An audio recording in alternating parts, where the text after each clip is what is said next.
All right, yo, welcome back, y'all. It's been a long time since the last time I came to sit with y'all, and I want to be transparent again, right? This is the third time I'm trying to record the same welcome back episode.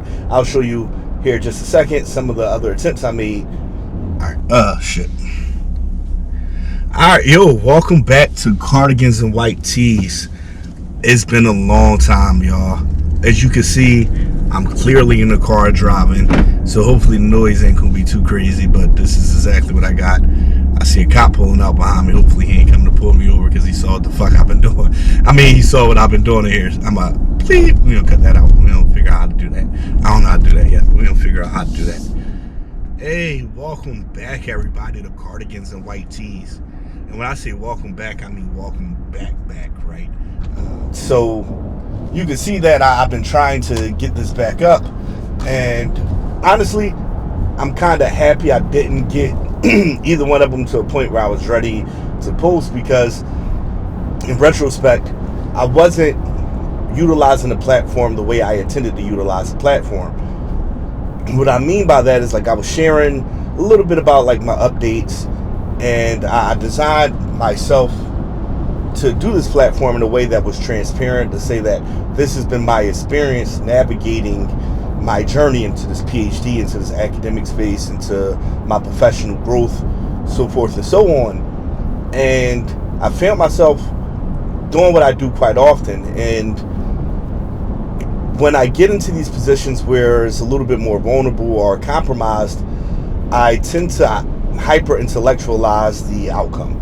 What I mean by that is that instead of expressing my feelings or my personal experience, I go into this information bank I have it be through research, anecdotal experiences, or even some of the conclusions that I try to reach based off my interpretations of the world. But none of those really kind of filtered into me and my internal experience, my internal environment. So this time, on this attempt, I hope that I get that right. Plus, there were some other bugs I had to work out. As you see, like in the first one, I had all types of different equipment. I had an audio interface with the wireless lapel mics, but they had the wire on there. It was crazy, and I'll still use those. But then I went and bought the completely wireless Rode mic, and excuse the audio, but I just realized that was on the other side of the seatbelt. I wanted to get it kind of a little closer. So yeah, I went and bought some new equipment. I got a GoPro, another GoPro, because I have no idea what my original one is. Maybe I'll find it. We'll see. But for now, I got that. But the reason or the meaning, like every episode essentially had a message to be shared. The message that I learned here that I want to share is no more excuses, right? And I'll touch back onto that when we get into it. But first, let me give you a little bit of update about these last few years, because I started this platform somewhere around my first year, maybe second semester, and now I'm in my third year, second semester. So it's been like 2 years in between the time I've been recording, and a lot has happened. Mostly, I started teaching. That's been an experience. I'm prepared to teach again for my fourth semester now, and I'll be teaching Violence Prevention in American Society at Indiana University. Prior to this, I taught personal health twice, and then substance use in American Society once. And it's been an experience. Every semester has been a little bit different, navigating, like, building up curriculum, assigning, tasks to students, working with students to ensure that they're not using AI for any of the task completions, and then dealing with students who also have issues going on in their life, in their personal and professional lives, and then trying to manage all of mine at the same time. It's been it's been a journey. In addition to that, over the last few years, and this is the part that I didn't do really well on the last two recordings, in the last few years, I do feel like I lost myself completely, right? I lost my identity in this process, and I'm going to tell you about that experience. But before I get into that experience, let's go back to the no more excuses. The reason why I'm saying no more excuses is that in December, right after I concluded my first semester, third year, A good friend of my family's, my sister's, one of her really good friends, but a staple. Like, he's always been rock solid for us as a family. He's always been supportive, nothing but love. He had lost his mother, and if y'all recall from previous experiences, of course, I know exactly what it feels like to have lost a parent. You know, everybody's circumstances are different, but that void that is created is fairly similar. And his mother, him and his family are from New York, so the service was in Bushwick, where his mother was such a staple in the community. And so I drove my sister and another friend out into Bushwick for the service, despite never meeting his mother. And I get an obituary, and I'm reading through this account of this woman's life, and it was nothing short of inspirational. And it taught me a really impactful lesson, because while I never really got to speak to her physically, touch her, or hear her voice, I did hear her speak to me about the process I'm in. Like, the degree that I'm trying to get is for me. The knowledge, of course, is for the community, for the work that I want to do, but the rest is for me. And if I really want to start doing this work, I just got to I got to get rid of the excuses. I got to stop waiting for these perfect moments, this perfect set of circumstances. And on the surface, I like to believe I was telling people that I preach that and I practice this. You don't have to wait for these perfect environments. You just have to do something to get started. But deep down, I was actually still holding on to a lot of that. No, it needs to be this. I need to have better this. I need to do that better before I could do this. And that's all nonsense. And I'll tell you where I learned that from when I get into that conversation about how I lost myself. But it was really, really just one of those eye-opening experiences to say that you don't need all of these things. You just need passion. You need a purpose. You need to just get out there and start working. And if you keep working at it and you keep working at it, eventually you'll gain those results. Eventually you'll chip away at it. You know, you could break that boulder, you know, a stone at a time, a pebble at a time. You don't have to try to move the whole boulder at once. And I feel as though over the last few years, through all of my personal and professional endeavors, I've been making a lot of excuses as to why I wasn't able to do this or why I wasn't able to do that. And almost all the excuses that I told myself, and maybe you'll have a similar experience, they were, of course, somewhat logical, somewhat rooted in my perception of reality, is that, no, I could benefit from having this resource in place. I could benefit from having these additional options, but I don't absolutely need those. I just need that for my comfort, so that I can feel empowered to make these decisions, empowered to take these chances, empowered to do whatever it is I felt I wanted to do next. And instead, I just kind of push it off until eventually, right? And then eventually never comes, because it's indefinite. And the irony that I found is that during my personal health course, my main project, the final project I assigned in my course, is about behavioral change, right? And I give my students a prompt that they can either pick up a behavior they want to adopt or evaluate a behavior they currently have, and then look at it from some health belief models or health behavior models, because the health belief model is a model of behavioral change and acquisition. So looking at it through some of these personal health models, these belief models or behavior models, and then determine, like, what are the components that were at play that either helped you, well, both actually, that helped you adopt this behavior. Where did you learn this behavior from? And then what components can you use of any of these behavioral models to change your behavior? Either how would you gain it, or how would you go about picking up this behavior that you want? And then here I am with all of the tools and the resources, teaching people this idea, pushing them towards breaking apart the steps that they need to go about behavioral change. And I myself was not actually going about that at all. I was just kind of existing, and indeed I was changing the behavior, but not in the direction I wanted it to. So I was making those excuses instead of looking at those tools and resources I had at my disposal to actually adopt something that I wanted. And on this pathway, we get back to the original topic that I discussed outside of No More Excuses. I lost myself, right? I lost a lot of my identity, and in the previous episodes I attempted to record, I just kind of stopped there and I transitioned into this conversation about imposter syndrome. But before there, I want to talk about like what it means to have lost this sense of identity. And I don't really think I lost it, more so than it became evident that I did not have a firm grasp on who I think I am.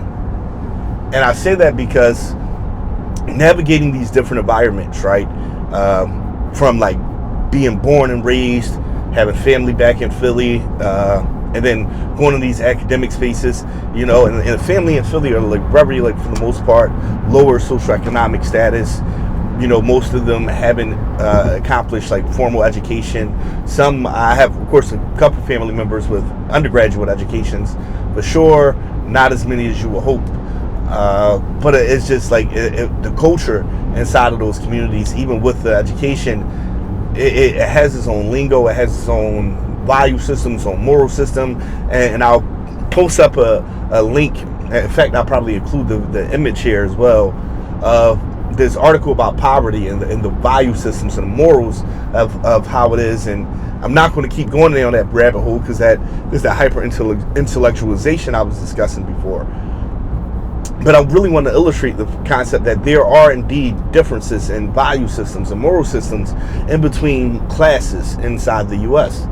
So going from one class system to another class system that has a completely different culture in its entirety, not just in the language system, but in the value systems and the moral systems instilled within its cultures, it was difficult navigating where I found myself to be so that I could be at the top of some of these cultural systems, so that I could be perceived as important within these cultural systems, because deep down, all of us really want to be perceived as important. But navigating those spaces, I lost a lot of sight of what it is that I wanted to be or how I wanted to present myself into this world. And one of the key factors actually became elucidated just a few days ago, in between the second recording and now, when it became evident of why I had such a hard struggle with it all. And this had set up the framework for the imposter syndrome, but first is my experience in it. And that's because at a very young age, since a very young age, I was demonized, right? I was painted out as a monster, as a bad seed. And I'm not even 100% certain, y'all, of like, what was my behavior, what were my actions as a child that made people think that. Like, yeah, I was definitely no like model citizen, but I was far from one of the worst. I did so much less than some of the others, but like there's so many people just villainized me. And it became clear the other day, I'm not going to say names of it all, but an event had taken place and another family member had told me that people were checking to see if I put somebody in a bad position. And I'm thinking to myself, me, how? What position would I have put them in? Why do you still need to find a desire to protect people from me? Why do people always need to be protected from me? I'm not that bad.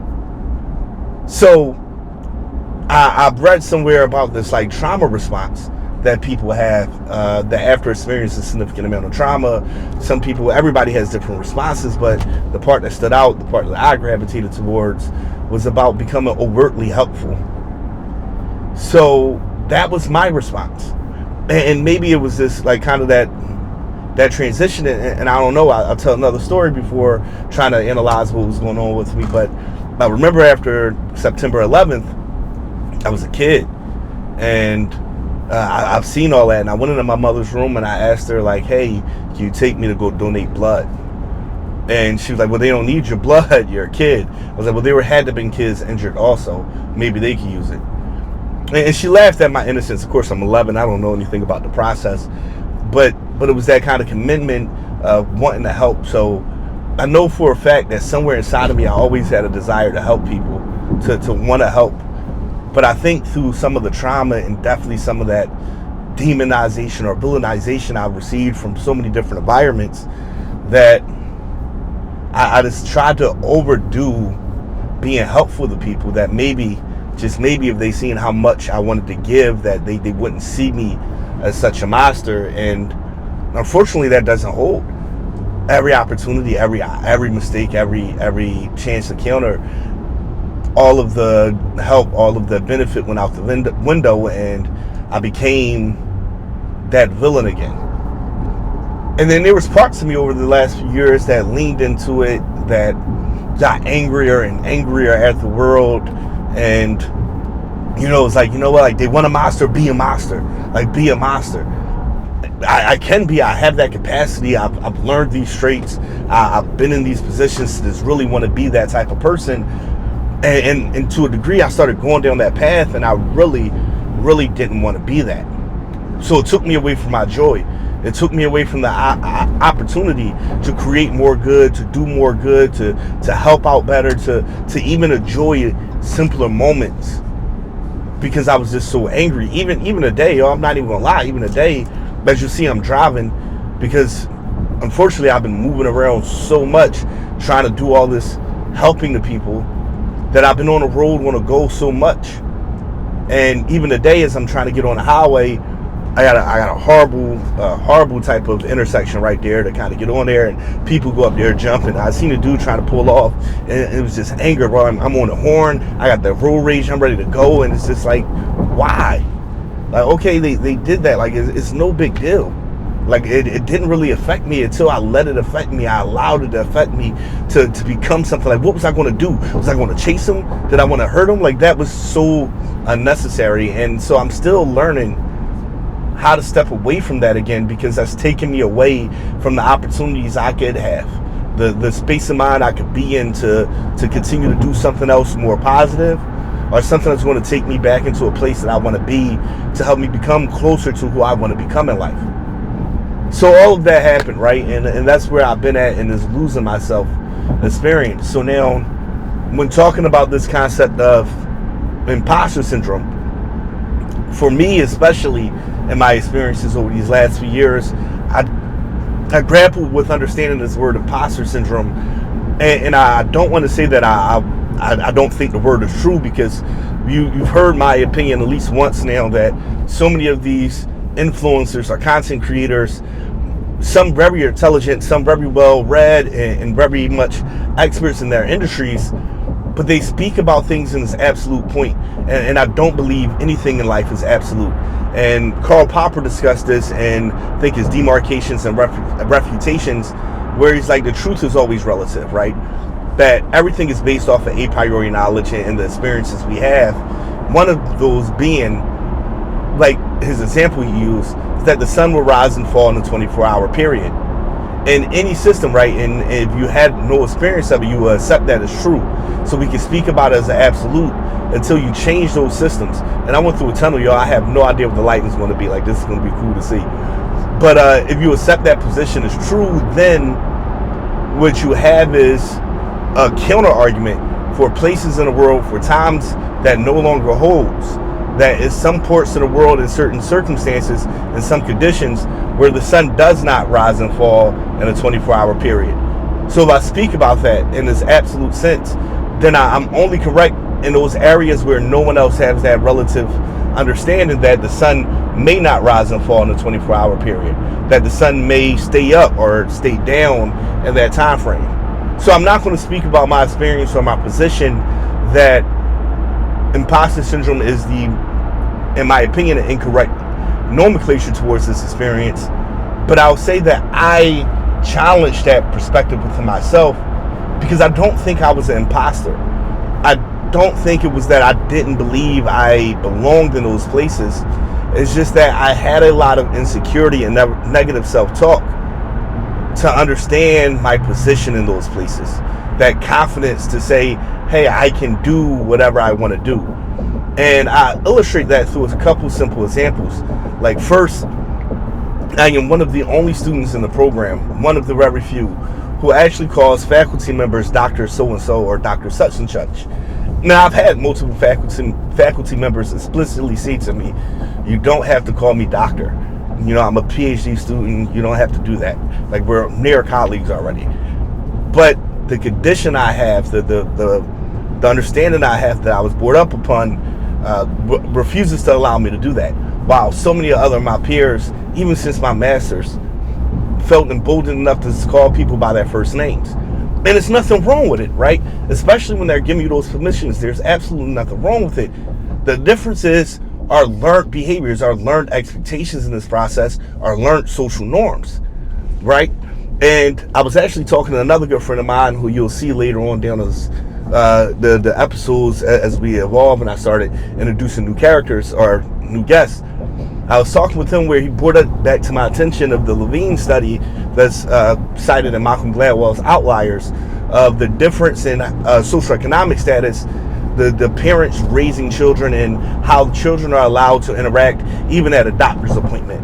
Whereas that those from higher socioeconomic statuses allow children to speak on their own behalf when in doctor visits, where in lower socioeconomic status, parents typically talk with the children. And what that does is this level of like reaffirmation inside this child, or a reward system to believe that, hey, I could discuss openly and freely with authorities. I could communicate with people of these higher prestiges to get my needs met, to understand that they work for me and I don't have to fear them. And that's just a gross summarization of it all. But on the surface, that's kind of where it is. So to be born outside of that system, to not learn that, you adopt these little idiosyncrasies that presents themselves as a barrier towards that efficacy of discussing things with faculty members, even when they go ahead and give you the green light to say, hey, you could just call me by my first name, you can call me such and such. Even my advisor, who I work with quite intimately, still Dr. So-and-so, you know? So that's the first element. The second element of it all is the reward systems that we were born into. And in my community, especially my culture and my family upbringing, there's been so much negative speech that you start to learn, if I'm not this, if I'm not perfect, if I'm not great, if I'm not an expert, then I don't do these things. For example, like I've been told plenty of times, oh, you can't sing, you can't dance, you shouldn't this, you shouldn't that. And on the surface, like first, why kill my joy? Like, is there something so wrong with my voice that is so unbothering or so bothersome to you that you don't want to hear my joy? Like, is this a joyful expression? Is my insynchronized movement so unpleasant that you just can't bear to watch those for another moment? That you feel the need to just squash it? Like, that's the first element of it all, right? So why do you have to give out such negative statements? And I don't understand exactly why we do those things, but we do those things. The second element of it all is that even though they happen to say these things, maybe it's not true. You know, I may not be definitely, I ain't gonna lie to y'all, I'm definitely not one of the most melodic voices you heard in life, but I've had quote unquote success in the singing environment. I sung in the Philadelphia All-City High School Choir, sung at the Philadelphia Kimmel Center, which is a big deal. And a lot of people who have not embarked on said endeavors, I'm allowing to influence my perception of self. Instead of using that one reward, that, hey, in this reward, this big reward, you sung in a choir of Philadelphia high school students, while even in middle school, I was only in 8th grade. I don't allow that to influence my ability to sing. And the wild part is, I think I've said this to you all before, doubt kills everything. Doubt kills everything. So now in this feedback loop type system, I am now uncertain, can I actually sing or not? I do believe under the right set of circumstances, with that right level of self-efficacy, perhaps I sing better than I think I do. Perhaps I dance better than I think I do, but because that voice in my head is telling me that I can't, I don't perform. And I spoke with some other people, and I'm not going to share their stories in full detail because I hope one day for them to share their own story about this and to control their own narrative. But I spoke with others who had similar experiences, but being told no so many times that they don't understand, they don't even recognize. It's not that they don't understand, some do, but they didn't recognize how much that no, how much that you can't has affected how they make current decisions. And how they have the efficacy, and even how moving forward, breaking those cycles based off of rewards and punishments don't always translate as well as we want it to be. Sometimes they translate into one arena, but we don't allow it to translate across other domains. So while I may have gained self-efficacy in things like writing papers or doing this or doing that, maybe some other areas of my life that I'm still grossly insecure about and not understanding the reasons or where these insecurities are taking place from. Maybe, just maybe, for me it was that monster approach, that villain approach that allows me or makes me feel so inadequate in certain environments. I'm gonna turn my phone do not disturb, y'all. I just realized I didn't have that on there and I don't want it to ring. But maybe that's what it was. So when I'm in these environments and I say I can't navigate this process, it's because we all had this. Any person of color who didn't even have to navigate any of these environments, like as far as this transition, but any person of color who ended up in any form of professional environment has always heard this, "You're so articulate" statement. "You're so well spoken. Oh, you seem so nice." And it's like, in comparison to what? In comparison to what? And what it does is it creates a subconscious type of response that if I'm not this well spoken, if I'm not this articulate, if I spoke like I was down North Philly right now, if I started hitting all these jargons and these African American vernacular type of Englishes, this Ebonics approach, would I still be heralded for the intellectual capacity I have, for the feats that I was overcoming, and all of the accomplishments I made? Will my accolades no longer mean anything, or would I then become that villain again, that monster again? And perhaps some of this experience I have is that fear that has been so often, even as to the last 7 days, reaffirmed again and again, that if you're not perfect, you're nothing. If you make a mistake, you're a monster. And that type of burden is does get reaffirmed in society. It's not just in my head, but I could do a better job of navigating that internal environment. But in order to do so, you have to understand where those external environments coming from. You have to understand what that thought process is in the beginning. So sometimes it needs balance. Sometimes the imposter syndrome doesn't need to hold if you have that understanding that maybe, just maybe, I need to get a little more North Philly in here. Maybe, just maybe, I need to be a little bit more ignorant. Not in the sense that I'm just going to go ahead and forego everything that I've worked for, but get that, for lack of a better expression, get that asshole back in me. You know, put that dog in me, that monster in me. And it's like, nah, bro. Like, you playing in my face, you need to stop playing in my face. But I had it. I had that time and time again. And it's difficult. It's difficult to stay positive. It's difficult to navigate those spaces in a way to say that I can be free, expressive, and authentic. Because what is authentic now? Am I authentically a monster? Am I authentically from North Philly? Am I authentically this educated or enlightened individual? Am I authentically articulate? So when you have that kind of identity crisis, that's what happened to me. It's harder to understand what exactly is this experience. What is my authentic self? Who am I on this process? And it's been a journey, y'all. Like, I'm happy that, you know, it took me a little while to be able to record this the way I wanted to record it, with the level of clairvoyancy I wanted to have, so that I could express the things in here that I think really are going to resonate with some people. Because the beginning, I mean, it was very superficial. It was again, hyper intellectual. So I had all these examples from outside worlds, or from researchers, or from people who I herald as being smarter than myself. But now I really think what I'm offering is not the smartest person. Like, everybody has access to some of these resources. Not everybody, I'm lying. A lot of people have access to some of these resources. So many people could tell you about all these studies that I could cite, or I could present some of this information the way I can.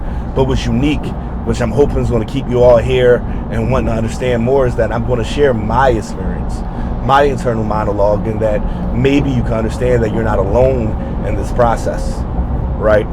That's the goal. That was always the goal of this platform. And I lost sight of it. And a lot of it was in that desire to be perfect. So I'm not going to be perfect. I'm just going to do it. I don't want to hold y'all up too much today. 1, 2, I'm driving, and it's probably a little dangerous to be out here recording and everything else. But in fashion with some of my other episodes, right, I'll leave y'all with a message. And the second time I recorded this, I feel like the message was great. I feel like it was very impactful, and I hope to kind of deliver something as pure. But at the end of the day, I just wanted to be authentic and from the cuff. The message, again, and I think I've touched on this once before, is please don't wait, y'all. stop making these excuses for ourselves and just start doing it. As frightening as it could be, as scary as it could be at times, as much of a risk it is, like, you just kind of got to do it. And I get this story, and the reference is also from a rough place, but a Christmas story told us this, that every one life you change is a different world for so many different people. So while we're sitting here and we're like, yo, I can't change the world today, I can't change the world today, maybe this episode here, maybe whatever adventure you want to embark on, maybe whatever endeavor you want to undergo is not going to be the one that's going to change the world, but maybe, just maybe, one person really needed you to do that at that time. Like, you hit somebody right there on that day, the day that they absolutely needed it. And on that day, you changed so many worlds. So many worlds. Maybe not your world. Maybe not the world as you know it, but somebody's world has been changed. And they'll change another world and another world and another world. It's that butterfly type of effect. So please stop making excuses. Please stop waiting for a moment to get started and just do it. Maybe the circumstances aren't perfect. Maybe the lighting isn't the best. Maybe the camera that I'm using isn't going to be the one that's going to be there 10 episodes from now. But today, I just want to make sure that I'm out here because let's just say somebody heard my experience and they understood it. Somebody resonated with that experience that happened to be so many different people. So many people I know understand that message of being a monster in so many environments to keep being made and such. So many people understand that statement of being told you're so articulate as compared to what? To know that feeling, to just sit there and let that sink in their stomach and just not look at them and say, ew, like, you're gross. Like, that is so disrespectful. And to sit there and swallow that, and it's difficult to navigate that. So hopefully we can start some more conversations of what we're going to do moving forward, because I'm telling you, I'm not doing that anymore. I'm not just going to sit there. I'm going to work on that balance of, nah, bro, you need to watch your mouth when you say that. But given the context, I'll deliver it. So for you listening, don't make any more excuses, y'all. Just get out there and just do it, because tomorrow's going to come, and this time has been timing. Been having that conversation with people too, folks. Like, it's going to go, and you're going to have an experience. Trust me, I've had a lot of experiences lately. Most I didn't want to have because I wasn't controlling the experience I did. So no more excuses, yo. Control that experience. Have that experience you want to have. Start today. Start right now. Just do it. Just try. Thank you all for watching, yo. If you like what you hear, you want to hear some more, I got a bunch of dope people lined up. A lot of, right now, like, friends and family. Hopefully, y'all enjoy what y'all hear. Y'all want to sit down and have some conversations with me about it all as well, about your professional experience, navigating spaces, telling yourself what you wish you would have learned growing up. If that sounds like something you're interested in, first of all, like, follow, subscribe, hit those links. Definitely stay tuned. I'm going to put the email in the link. Definitely hit the line on the email if you want to go ahead and sit down. I'm pulling up on people. That's what the whole purpose of this is, being mobile. I'm pulling up where you live. I'm going to let y'all know what cities, what states I'm going to be in and around those times. If you're in those areas, definitely reach out. I'm down to tap in. It's going to be a fun time, y'all. Please stay tuned. Please hit that like, follow, subscribe. It's going to be your support that's going to keep the content getting delivered to people, because I'm going to keep making the content either which way. So for sure, tap in, y'all. I'm going to figure out a better way to sign off on this. But for now, stay safe, stay motivated. It's going to be a crazy time. I appreciate you all for listening. I should have waited a little bit after that. That's what I mean. Let's grow.